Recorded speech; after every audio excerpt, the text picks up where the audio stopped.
안녕하세요. 이번에는 갑신정변과 동학농민운동에 대해서 알아보겠습니다. 지난번에 힘센 외국 나라들이 우리나라에 개항을 요구하며 침입해 왔다고 했어요. 이러한 개항 이후 조선의 개혁에 대해 다양한 생각을 가진 사람들이 나타났습니다. 먼저 김홍집을 비롯한 일부 사람들은 차근차근 개화를 해야 한다고 생각했어요. 개화라는 것은 나라의 문을 열고 다른 나라의 발전된 문화와 제도를 받아들여 과거의 생각, 문화와 제도를 발전시켜 나가는 거예요. 그러니까 나라의 문을 열자는 얘기죠. 그런데 이걸 차근차근 천천히 하자는 얘기예요. 그래서 기존에 있던 조선의 법과 제도를 바탕으로 서양의 기술을 받아들여야 한다는 주장입니다. 그럼 두 번째 주장은 뭘까요? 김옥균을 비롯한 일부 사람들은 조선이 청의 간섭에서 벗어나야 된다. 기존에 우리나라가 청나라, 중국과 4대 관계를 맺으면서 지냈죠? 이러한 틀에서 벗어나야 되며 또 제도와 사상 등 나라 전체를 빠르게 개혁해야 한다고 생각했어요. 이를 위해서 청에 의지하는 세력을 몰아내고 새로운 조선을 만들고자 자신과 뜻을 같이 하는 사람들을 모았습니다. 자, 1번을 온건 개혁이라고 해요. 온건 개혁파. 자, 그렇다면 2번은 급진 개혁파. 개화파겠네요. 개혁파가 아니라 개화파.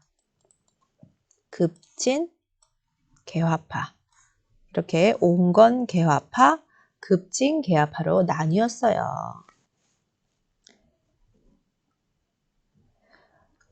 급진 개화파인 사람들은 자신만의 힘으로는 나라 전체를 빠르게 바꿀 수 없다고 생각해서 일본에게 도움을 요청했어요. 그러자 조선에서 영향력을 확대하려고 기회만 엿보고 있던 일본은 옳다구나 하고 김옥균에게 군사 지원을 약속했습니다. 그리고 김옥균과 뜻을 같이 하는 급진 개화파 사람을 중심으로 우정총국, 지금의 우편 업무를 담당하는 관청이에요. 그 우정총국이 개국하는 것 축하 잔치를 틈타서 정변을 일으켰어요. 정변이 뭐냐면 비합법적인 방법으로 생긴 정치적인 큰 변화를 얘기해요. 그래서 이 정변을 갑신정변이라고 합니다. 갑신년에 일어난 정변이란 뜻이에요.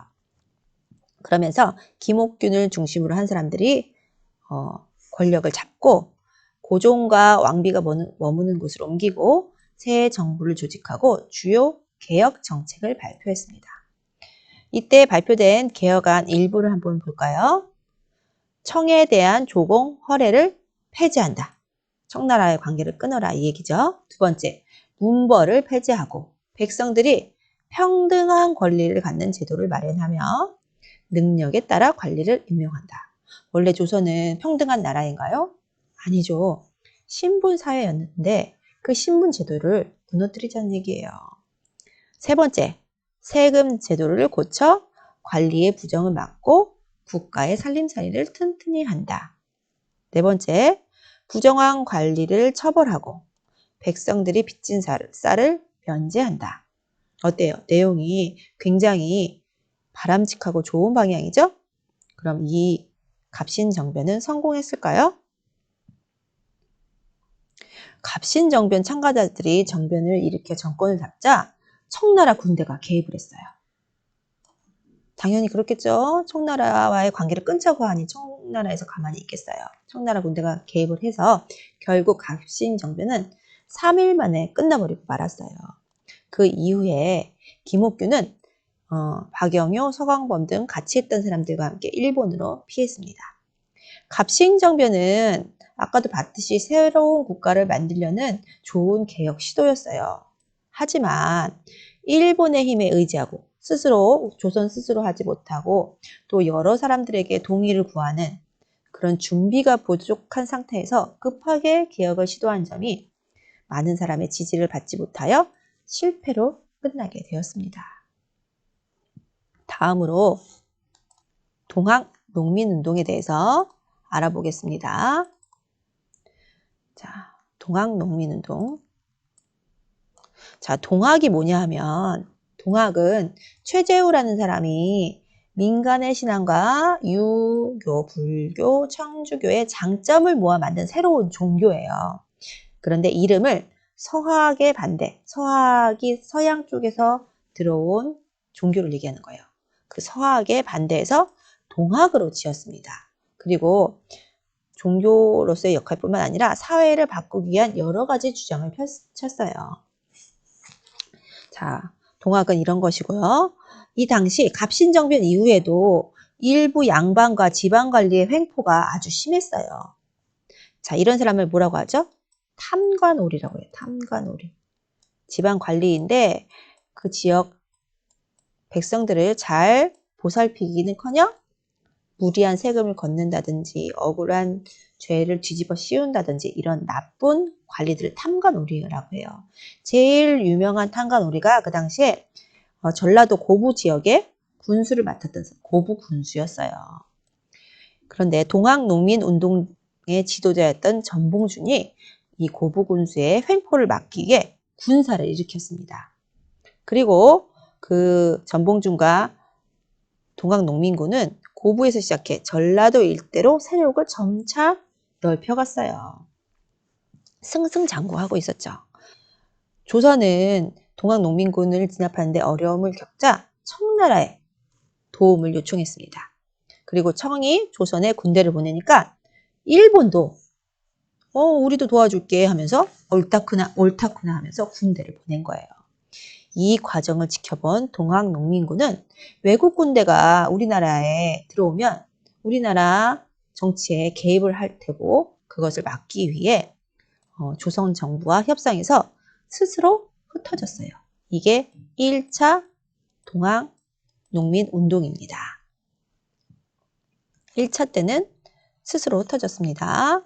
그러다가 동학농민군이 이제 물러났어요. 스스로 물러났는데 청하고 일본은 군대는 물러가지 않았어요. 그리고 오히려 서로 조선에서 영향력을 넓히려고 전쟁을 벌였습니다. 그게 바로 청일 전쟁이에요.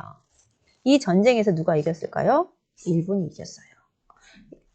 전쟁에서 이긴 일본이 조선 정치에 더욱 심하게 간섭하자 동학농민군은 일본을 몰아내려고 다시 일어났어요. 이게 바로 2차 동학농민운동이에요. 1차 동학농민운동은 탐관오리 고부 군수를 몰아내기 위해 시작되었죠. 2차는 우리나라의 간섭이 심해진 일본을 몰아내려고 시작되었어요. 하지만 변변한 무기도 없었던 동학농민군이 기관총으로 무장한 일본군과 상대가 됐을까요? 그렇지 않죠. 결국 공주 우금치에서 벌어진 전투에서 크게 패했습니다. 공주 우금치가 어디냐면 지금의 전라도 지방이에요. 여기서 크게 패하고 결국 동학농민군은 후퇴를 거듭하다 해산했고 동학농민군 대장이었던 전봉준은 부하의 밀고로 광군에게 잡혀 처형을 당했습니다. 이것이 바로 잡혀가는 전봉준 선생님의 사진이에요. 이상으로 오늘 수업을 마치겠습니다.